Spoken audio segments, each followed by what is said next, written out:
we're the best one in the world. There are times when you cannot control a 3-year-old and you just have to be like, okay, this is what's happening. What I thought was going to happen, that's gone. Yeah. This is what's actually happening now. Let's deal with this. Welcome to Let's Be Friends. I'm Izzy, and a very warm welcome to my guest, Gemma, who I'm very lucky is one of my friends. So we met at a local book club, and I was wondering if you could tell me a bit about what led you to join book club in the first place.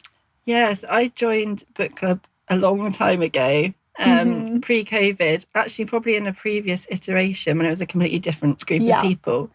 I think there was like a 20s, 30s girl group that was set up in Reading, and I was quite new to Reading. I'm not local to Reading. I moved down because my boyfriend moved down and didn't know anyone and didn't really know how to find anyone. Yeah, I think we were in quite similar boats. Yeah, so I probably looked on Facebook, found the group, and then went along. Really enjoyed it. I mean, I love reading anyway, so it seemed like a good fit. You need to have good conversations about a book. It's quite a nice icebreaker if you 100%. don't, rather than going to some sort of formal networking or even informal networking. I find if I've got a book, I've got a reason to talk to other people. Absolutely. So I started going, really enjoyed it. Obviously, you know, the groups evolved, changed, memberships changed, COVID's happened. God, a lot has happened. A lot has happened in the last however many years. I don't even know how many years it's been. But I've just, you know, the format has pretty much stayed the same. You pick a book each month, you read it. It's a classic. We don't usually chat about the book that much anymore, which is nice. Yeah, I feel like we've got a good balance there. I feel like there have been iterations where we talked about it even less, like where we hardly mention, where no one would have read it. Yeah. So I'm glad that now we talk about the book a bit as well. Yeah, it's a good balance now. And we're still getting new people in, which keeps it, you know, new and interesting. I think there's a good mix of people and interests and backgrounds. But we probably all join for the same sort of reason. Like you say, you know, we're all new to Reading, don't really know anyone. Yeah. Let's find a group. And it's all girls. So I guess in that sense, it's maybe a safer start. Yeah. I think there's something relaxing about that. It's nice. I like the... I like it too. I like the dynamic. So and I think for the conversations about the books as well, it's nice. I feel like we're all quite straightforward about our opinions. Yes. And quite like, I don't know, I feel like sometimes in a mixed group, that dynamic ends up being different in terms of how forthright you are. I don't know if you find that. Yeah, I mean, I suppose if I think about... It's funny because I was thinking about groups that I'm in outside. And actually at work, I am in quite male-dominated organisations, but I'm in female-led teams. So there's definitely a change depending on who you're talking to. And actually a lot of the women that I talk to are quite a quieter and more introverted style of leadership than the men that I associate with. So I don't know if that's... I don't want to generalise, obviously. But I think... And it's interesting in the book group... And there's a split, I'd say. I don't know if you agree. It's I think a mix of personalities. Yeah, we're not all the same. And we don't all come to the book group with the same views of the book or the same views of the world. Yes, absolutely. Yeah, 100%. And that's good.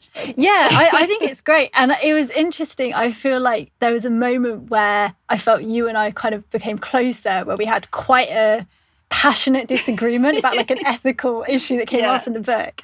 And I think we both had a moment where we were like, oh, what's this going to do to our friendship? But then we were like, oh no, she doesn't hate me now. This is great. And then I think we kind of settled in more to being friends. Yeah, I think so. And actually, I think it's funny because other people clearly felt that sort of when we were like, you know, having a disagreement. I mean, it wasn't even a disagreement. I think what it came down to is we have different experiences and that fed into how we felt about the topic, right? So, yeah, definitely. As everything does in life. I think it's funny though, because it seems to be getting harder and harder to disagree and come away from it still feeling like, like each other. I think there is a cultural idea of, I don't know, increasingly people who disagree with me must be against me or must be my enemy or that I need to find my safe tribe of people and entrench. Whereas I think something that's good with the book group, I mean, obviously there are some commonalities as well of beliefs, but I think obviously reading books brings up a lot of topics and brings up, it's not like those things sit under the surface and we don't know each other's views because we're reading things that constantly make us discuss them. And then we do disagree and the friendship survives. And I think we become more confident through that. Yeah. And also for me, like the disagreement's never personal. Yeah. It's about the issue that we're talking about, not about the person that I'm talking about it with, if you know what I mean. Yes. So that felt, and I didn't even feel like we were necessarily trying to change each other's mind. No. It was more, this is how I feel about it. This is how you feel about it. Yeah. Maybe we don't 100% agree, but that's okay. Yeah, absolutely. That's okay.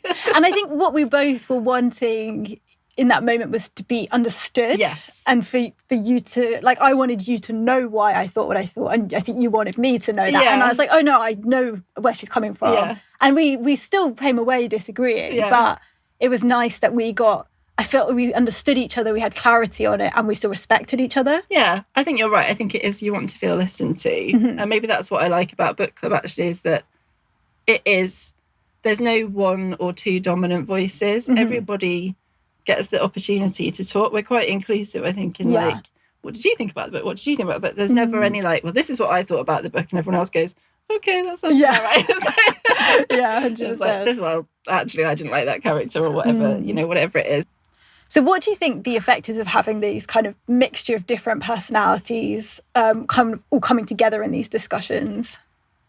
I mean, I guess it gives us all a different viewpoint on the books that we read. So I might read a book and have an idea of how I felt about it. And then I talk to somebody else who's read it, who's got a completely different point of view. And maybe I think, oh, you know what? I hadn't thought about it in that way. I hadn't read the book in that way. Or, yeah, I completely agree. Actually, I've changed my view of that character. Yeah. Or, the situation, maybe I think now maybe I'm more sympathetic to maybe like parental figures in a book because I've been a parent, whereas before I wouldn't have had that perspective.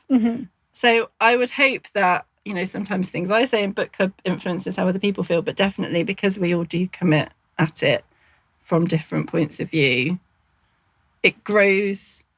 Sometimes it grows my appreciation of the book as well. Yeah. Sometimes I like a book more after book club. I agree. Yeah. Sometimes I come in being like, I don't really get the appeal of this. And then I hear how other people loved it. And I sort of almost retroactively go, oh, that's what it was doing. And it does succeed on that objective, even if it wasn't doing what I thought it should be doing. Kind of thing. Yeah, definitely. And I'm interested the next book, because obviously I did it for school. I think you did it. I did as well, yeah. So if it's going to differ if you studied it, as opposed to if you've just sort of picked it up and read it. Because I did a lot of studying of that book. I wrote essays about that book. Yeah. So. You're like, I've covered this book, I've done it to death. Yeah, but actually I am going to reread it because I haven't read it. So I wonder if I'll change my opinion, because I think at the time I enjoyed it. But it's different because I was doing it because I had to. Whereas now I'm reading it because... It is very different because... I mean, I did an English degree, and after my degree, I had several years where I was just like, I don't want to read another book. I feel like when you read something, you have to, and you're like, I've got to get through this many pages. Yeah. It's a very different experience. So it's been nice for me coming back to book club and just reading things for pleasure. And like, you can still go to book club if you don't read it, so it's not pressure, as we both know. I definitely do that. But it's almost like you get a little reward of being able to know what people are talking about if you do read it. But yeah, I mean, so Frankenstein's the book that we're reading, and I've been suggesting it for ages, and now I'm rereading it, and I'm like, God, I hope people like this. Oh no, what if they don't like the framing narrative and all this stuff? But if they don't, that's okay. Like, exactly. If they don't like the book, it's absolutely fine, because as we said, we're all going to come. I mean, I can see why people might not like it, because it's obviously an older text, it's written in a slightly older style. Yeah. I think we can have different opinions about the characters and their motivations. Oh, yeah. Yeah, I think it's a good choice, because what you don't want is we choose a book and we all sit there and go, yeah, we liked it. We didn't have any much to say about it, but, it was a nice read. yeah, not very interesting to discuss. Yeah, but I think it's a good thing with Frankenstein because of the flips of perspective. It kind of ties into, obviously we've been about having different perspectives from all of us within the group. It's almost a book in which it's like, oh, okay, this is what's happening. Oh, now I'm seeing it from the other side, and it's quite a different picture. Yeah. So I think it'll be interesting hearing different people's perspectives on the different perspectives in the book. Yeah, definitely. I mean, I do think it's funny now, coming now, because I'm obviously older in the group, whereas before I was probably the same sort of age as everyone else. And it is interesting talking to people who've like just finished university, but I'm thinking that was about 12 years ago for me. Yeah. And, you know, we are in different places in life. Yeah, and that obviously comes out in how you, but it's actually really good for me. I really like, I'm going to say it keeps me young. You know what I mean, though? It's like, it's nice. It's just nice to be around people of different ages and backgrounds. Definitely. And different jobs. I feel like it's so interesting. So many different jobs. I don't think any of us do the same thing. No. And I do think our backgrounds, like our educational backgrounds and our professional backgrounds, informs how we understand the books and the conversations that come up. Obviously, we've got someone who's a psychologist, someone who's a social worker, so they're coming from those perspectives. Yeah. And then we've got, I guess, you as a civil servant, a bit more like pragmatic almost approach, which I always think is so whereas I'm probably like annoyingly there like, oh, what about the phrasing of this like close reading English thing? No, I think that's helpful. And obviously you've got your own experience from, you know, working with obviously domestic abuse stuff. So I think that has definitely changed, because you're speaking from experience. It's not the same as just having an opinion, an uninformed opinion about something. I think everyone comes to it with knowing what they're talking about. Yes. And that's nice. Yeah. And actually something that I think we have that's great within the group is I feel like people have an awareness of their level of knowledge on a topic. So we all come with different views, but I feel like people are very self-aware about how informed they actually are, which I think is fantastic. When you're having disagreements, people will kind of go harder when it's something they're more confident on, whereas that's not always the case in the rest of the world. No, and also the flip side, it's nice to have people who say they don't know. Yes. You know, to say, I know this is a really big issue, but I don't know enough to have a strong opinion on it. I think that's perfectly okay as well. Absolutely. And that I think I find myself saying a lot, and I think everyone is saying that a lot. Now. Yeah. The older I get, the more I'm like, I really don't know. I was so sure when I was like 21, and now I really don't know.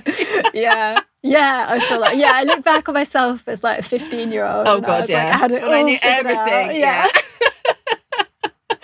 It's so funny. I think another great thing we have within the group is people who ask interesting questions. Like Alana, I think especially, is always asking a question that just makes me think about it in a whole new way. And she's not like telling me what the answer should be, but just asking the question is like, oh wow, hadn't even thought that might be a question. Yeah, and she's great because she's quiet, but when she speaks, it adds a lot of value. 100%. I just love people like that. Yeah, because I will always be talking.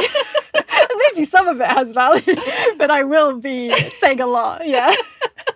No. It's all good stuff. It's all good. And I always come away from book club feeling better. Me too. Like, I'm always like, oh, I had a really nice evening. You know, whatever the discussion, you're just like, that was really nice. Spent some quality time. You know, we're all in the conversation as well.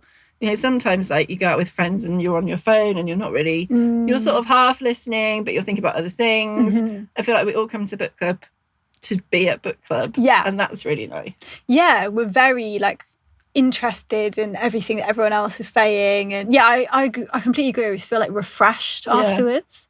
And I feel there is something special about being connected to other people, and that because we talk about so many different topics as well. It was so funny the other day, I found out that one of our book club members was like moving to a different town with her partner, and I was like, I didn't even know you were dating someone. But we always talk about many topics that we almost, it's so different from a lot of my other friendships where we do talk a lot about our lives. In book club, we talk about so many things, and it's often not the world. I think it's hard though, isn't it? Because we're talking as a group.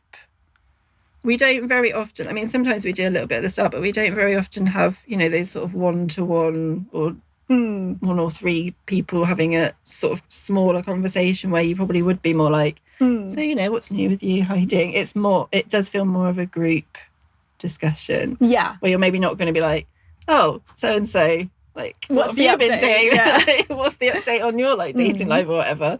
Just because you wouldn't obviously want to put them on the spot in like that sort of setting.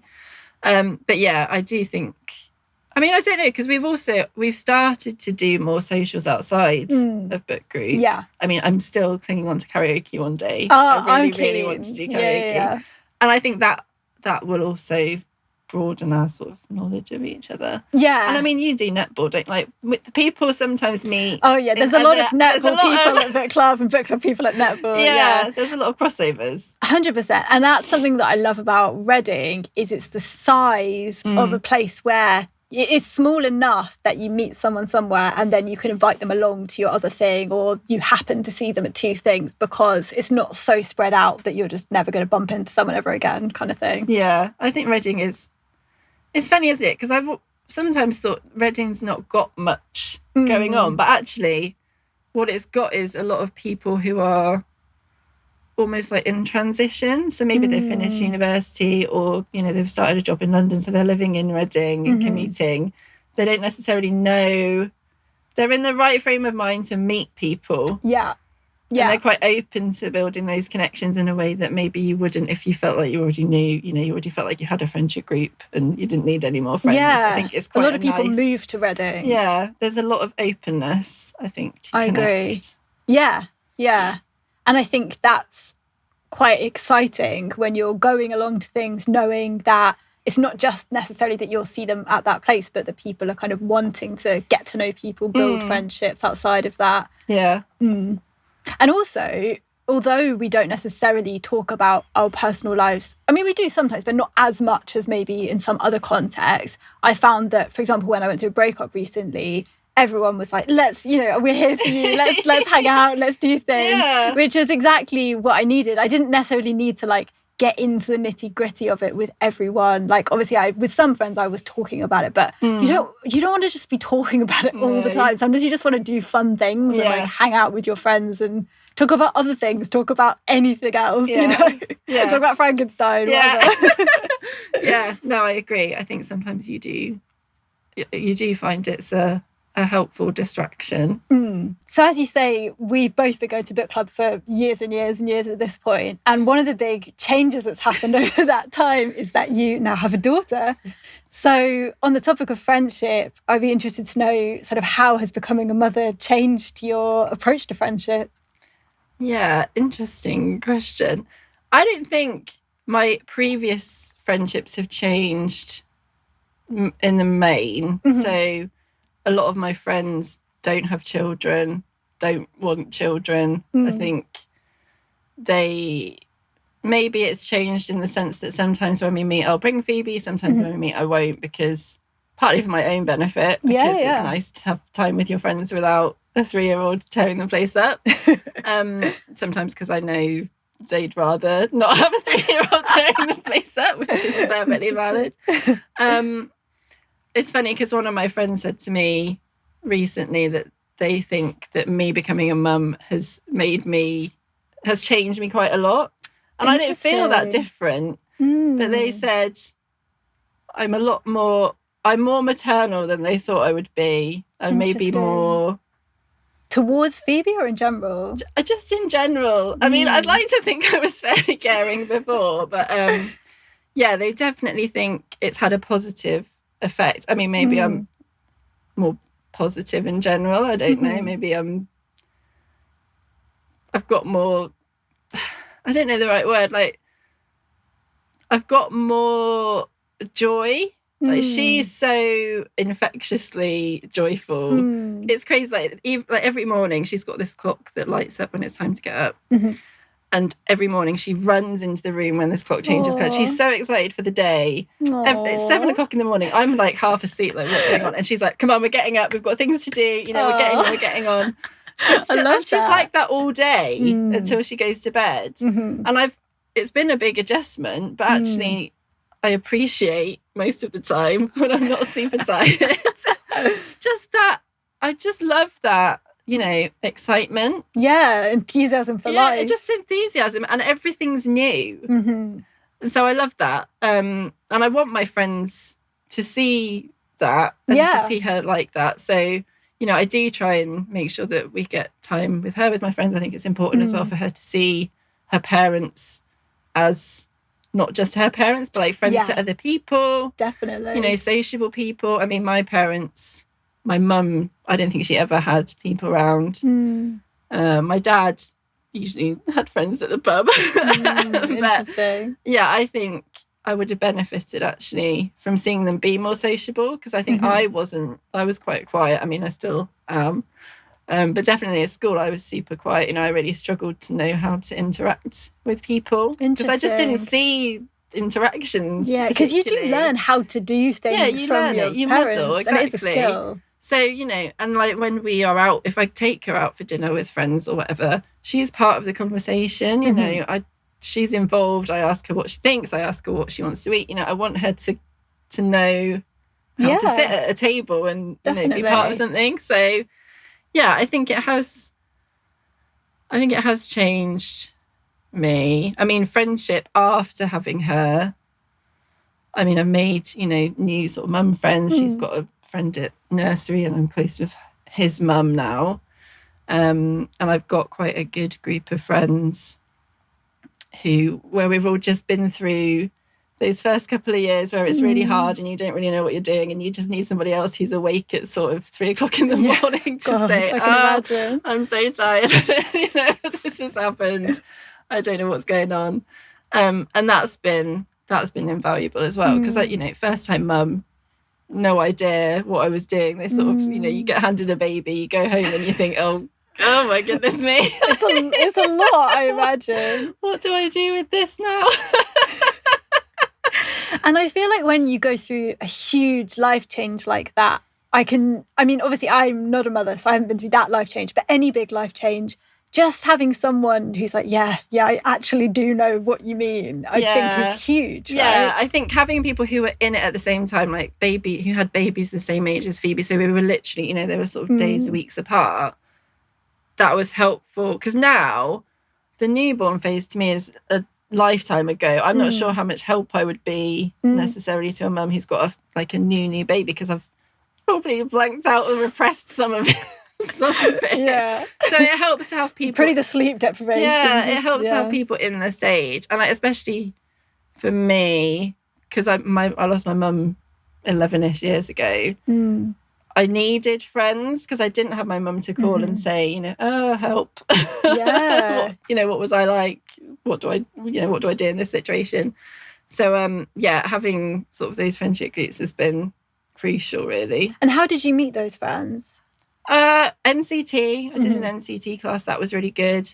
Meeting them through classes, you know, do a lot of baby classes, nursery. I think at school as well, I've heard you pick up Forward to that. Group.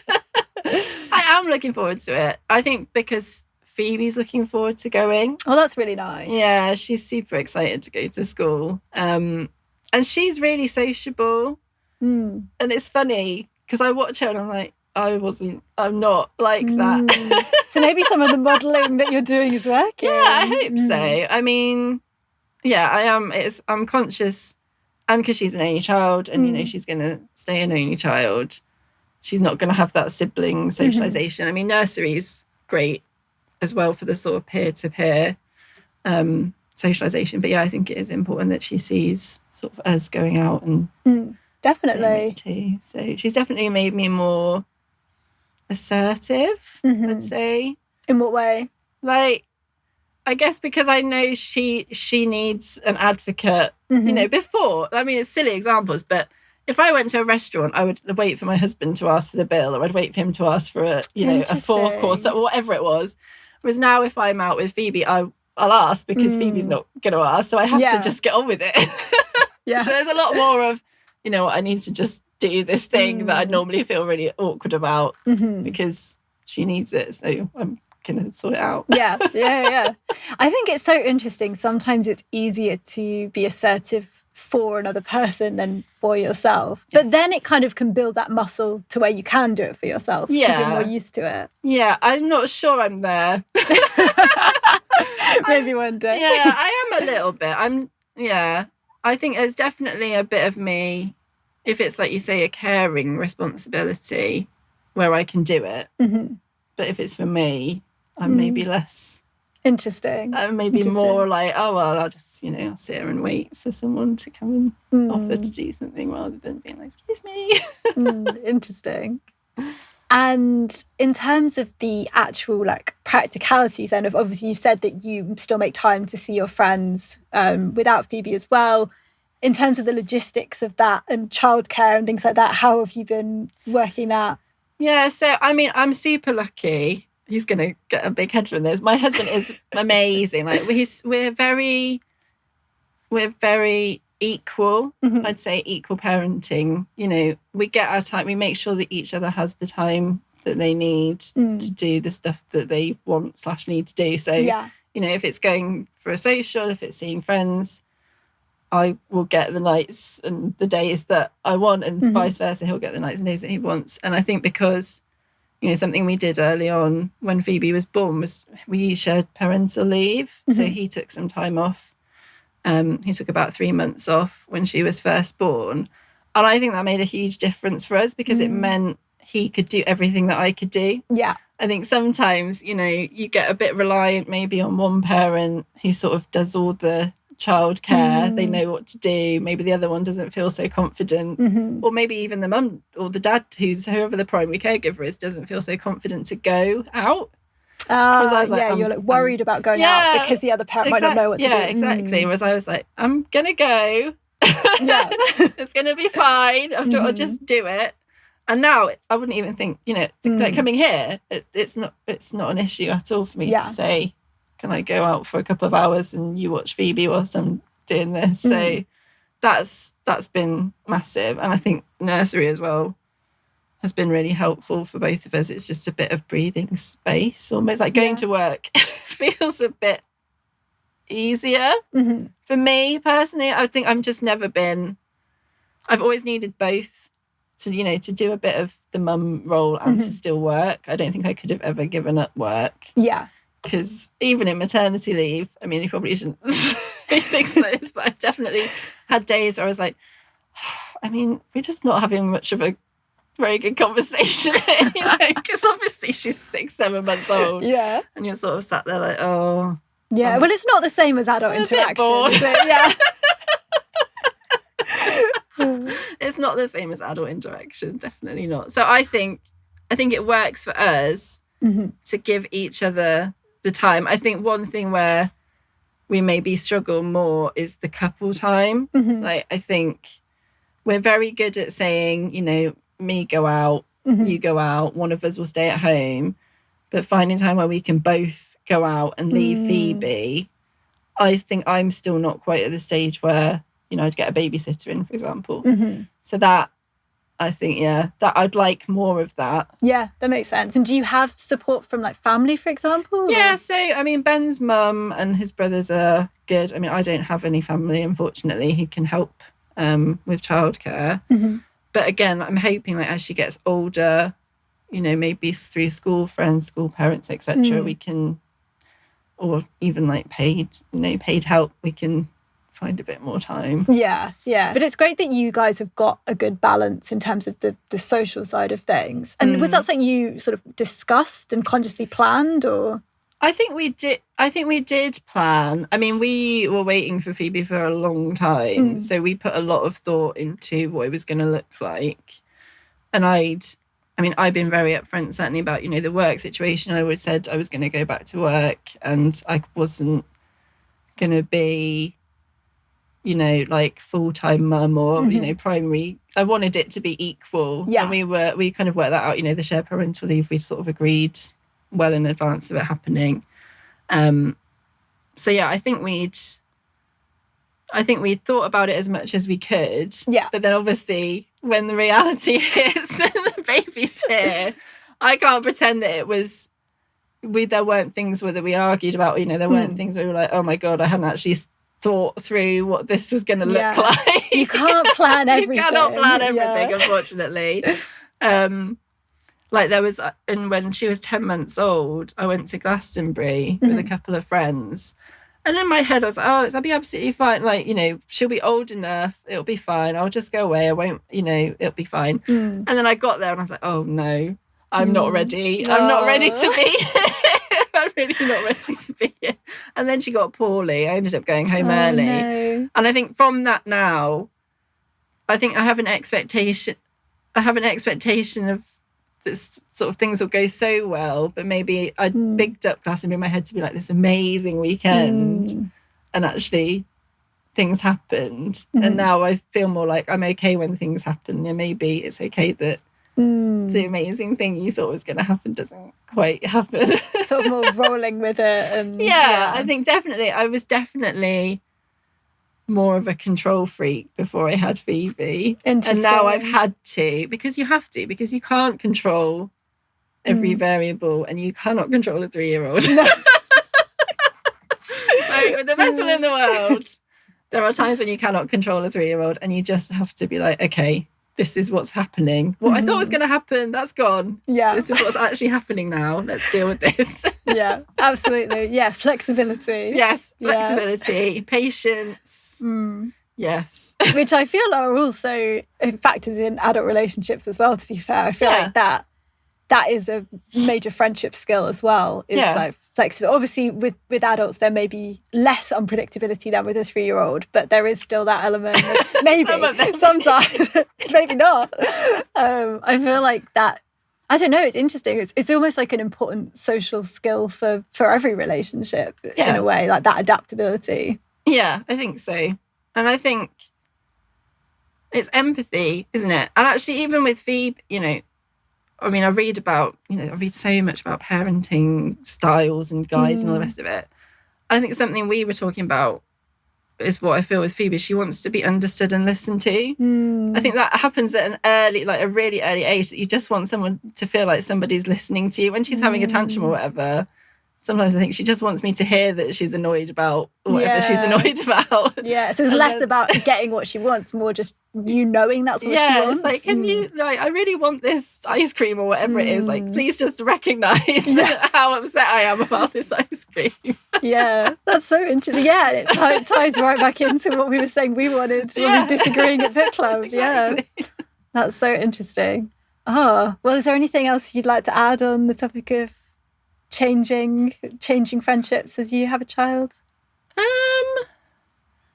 No, I don't think so. I mean, I think it is just, like I sort of said, accepting, just rolling with the punches a bit, you know, accepting things will change. Yeah. And that's okay. Or, you know, think maybe a friendship changes for a period of time because of events.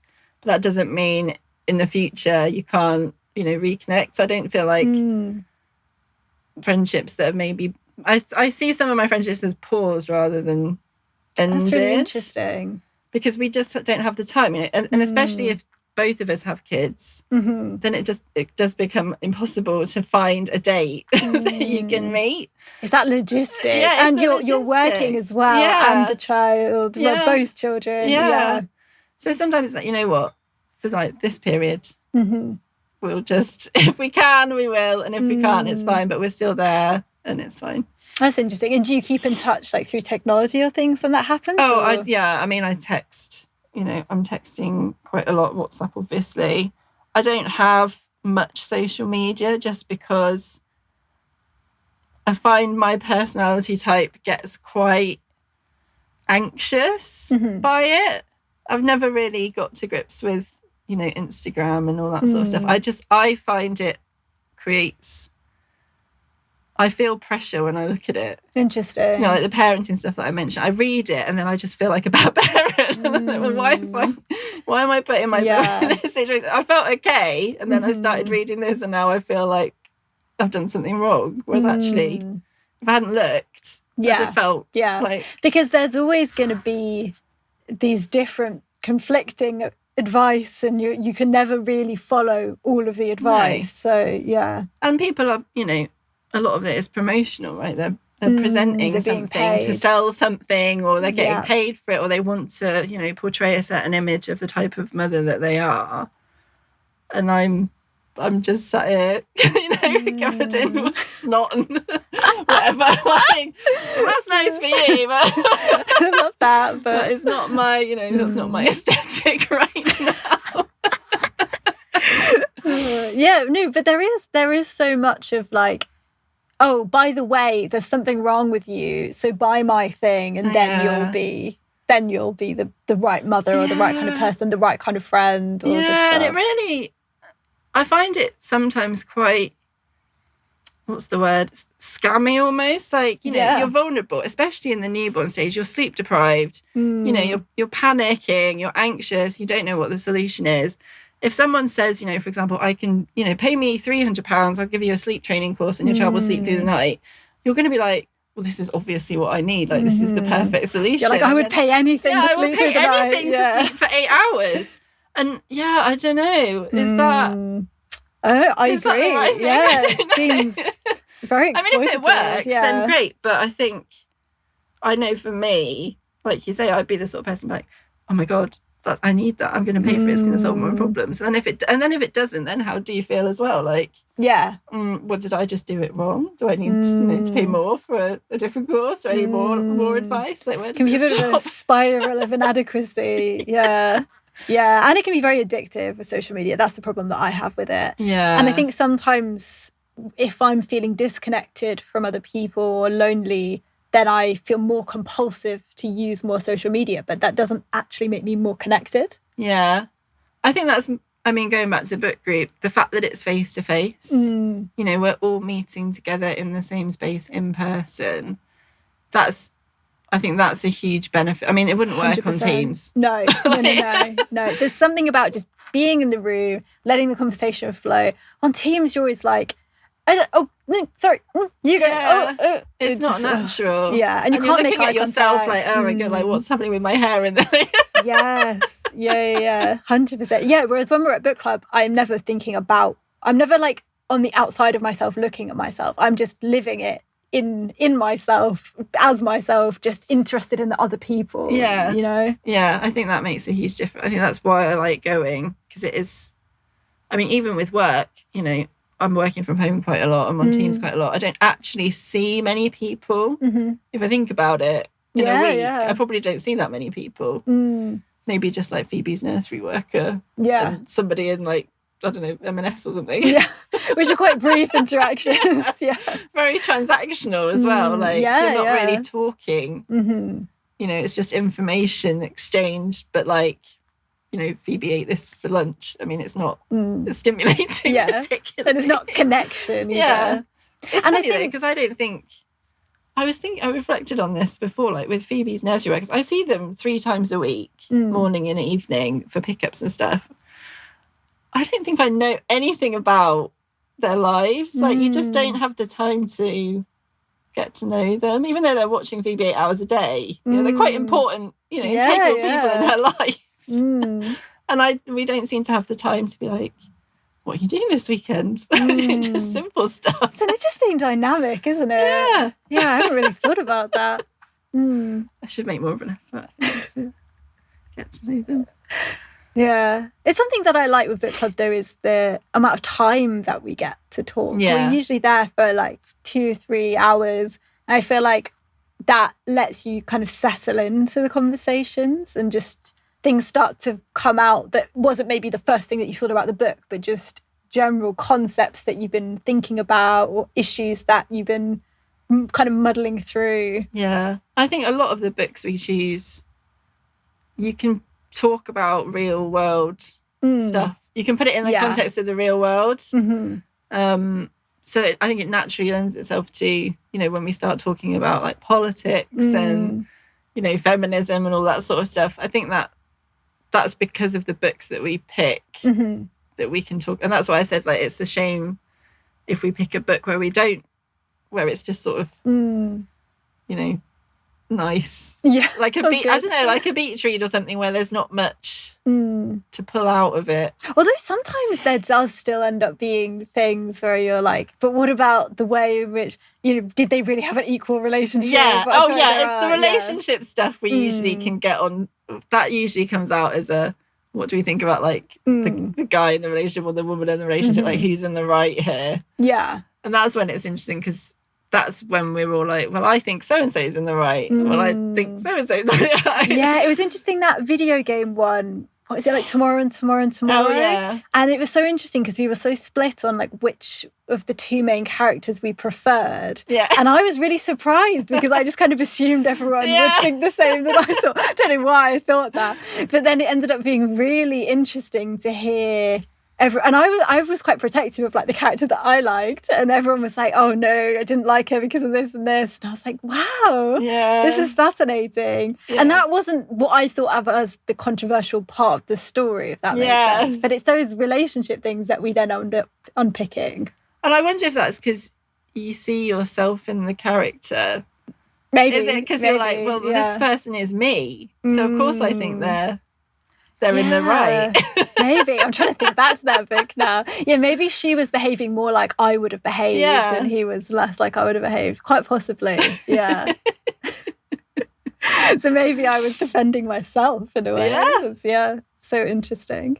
But I think it's interesting being in a group of people that you have varying degrees of relationships with, and then talking about relationships in books, because you learn a lot about what the people around you want from relationships as well, and like how to be a good friend to those people in a way you wouldn't necessarily learn just from meeting them as friends and not talking about these other topics. Yeah, I think, and that's actually something I find interesting. I do think there's an age element to that, because, you know, when I listen to some of the younger girls in the group, women, you know, talking about what they want out of relationships, to me it sounds quite idealistic. Interesting. It's very, you know, it's like this idea of a perfect partner. And I don't know if that's just me getting older or what. I just think, is that realistic?